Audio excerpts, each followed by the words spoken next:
Welcome sa part 6 ng ating set 2 for our review. We are now on number 33. So, ang sabi dito, the coordinates negative 3, 5, and 3, 5 designate the diameter of a circle. What is its circumference? So, ang circumference natin is just again equal to 2 pi r, right? 2 pi r, or this is equal to 2r is diameter. So, meron tayong diameter r. So, para mahanap yung ating diameter, ang gagawin natin is we are just going to get the distance na between these 2 points.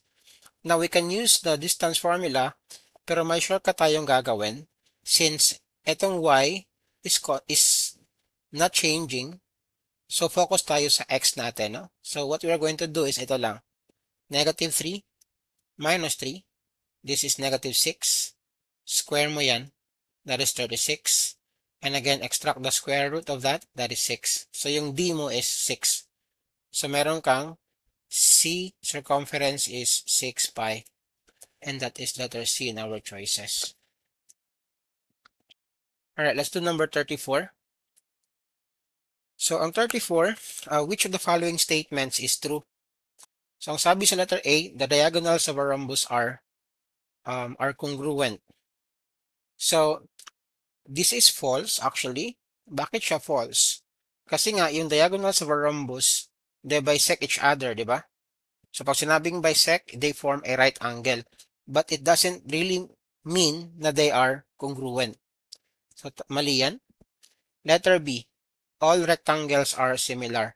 Now, be very careful pag mayroong all, no? Mostly pag may mga all, it is automatic false, no? So, pag sinabing all rectangles are similar, mali yan. Bakit? Yung criteria natin para maging similar yung triangles, dapat, rectangle, dapat proportional ang kanilang sides. But hindi lahat ng rectangles, yung sides are in proportion. So, hindi lahat. So, mali yan. All rectangles are rhombuses. So, yung rectangles, di ba yung ating parallelogram? Ang anak ng parallelogram is si rectangle, di ba? Rectangle at saka si rhombus.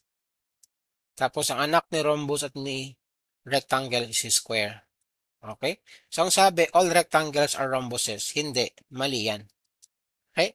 So, yung tamang sagot is letter D for number 34. Some rhombuses are rectangles. Bakit some? Bakit totoo yan? Kasi nga, yung ating square is a rhombus. And yung square natin is also a rectangle. So, some rhombuses are rectangle. Those rhombuses na square are also rectangle. So, tama yung ating letter D. Number 35. In order for the two triangles shown to be similar, what is one possible value for x? So again, for figures to be similar, kailangan yung sides nila yung corresponding sides are in proportion. Alright? Now, dito, you might be tempted no, to build your proportion. 4 over 7 equals x, tapos 2 and 1/3. Now, this is wrong. What makes it wrong? Kasi nga, look, this is in feet. Inches. So you need to convert this one into inches first. Alam mo na isang 1 foot is 12 inches, right? So convert mo na natin to. Meron kang 2 and 1/3. That is just 7/3, right? I-multiply mo siya by 12 para makuha yung ating inches. This is cancel. Merong 4 na naiwan. This is 28. So ito is just 28 inches. Now we can build our proportion. So pwede natin gawin 4 over 7. This is equal to x over 28. And then we just cross multiply. We have 4 times 28. This is equal to 7x. Divide everything by 7. 7. 7. Ang maiiwan sa atin is makakancel yan.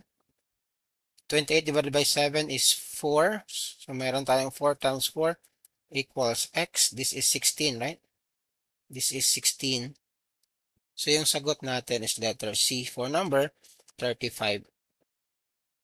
Alright, so again 35 is letter C. Let's do number 36. in the figure below, what is the length of the altitude y? So dito, gagamitin na natin dito is yung ating Pythagorean theorem. Alright? So, pwede natin gawin yung ating Pythagorean theorem. 6, this is 10 squared minus 6 squared, right? Square root of that. This is 100 minus 64, that is 8, right? So, yung sagot dito, this is just 8. That is letter B. Alright? That is when we use the Pythagorean theorem.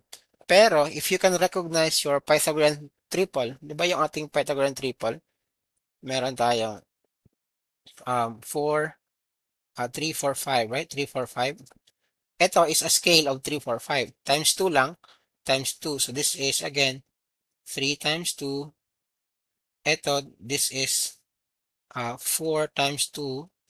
This is 5 times 2, right? So, this is actually 8. The same thing. That is letter B. Alright? But again, Pythagorean theorem will work, no? Pwede yan. 37 tayo. Which of the following sets of interior angles measures would describe an acute isosceles triangle?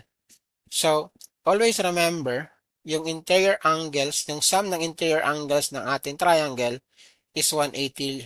Okay? It's always equal to 180. Tapos, pag sinabing acute, that is less than 90. Pag sinabing isosceles, dapat two sides are equal. So, pag meron kang triangle, now remember, sa isosceles triangle, yung opposite angles are also equal or congruent. Okay? Ganun yung concept about isosceles triangle, no? So, yung 37 natin, ano? Isosceles daw. Acute acute. Less than 90. Ito hindi pwede kasi nga 90, right? Right angle yan. Alright? Ito, although less than 90, pero it's more than 180, so mali yan.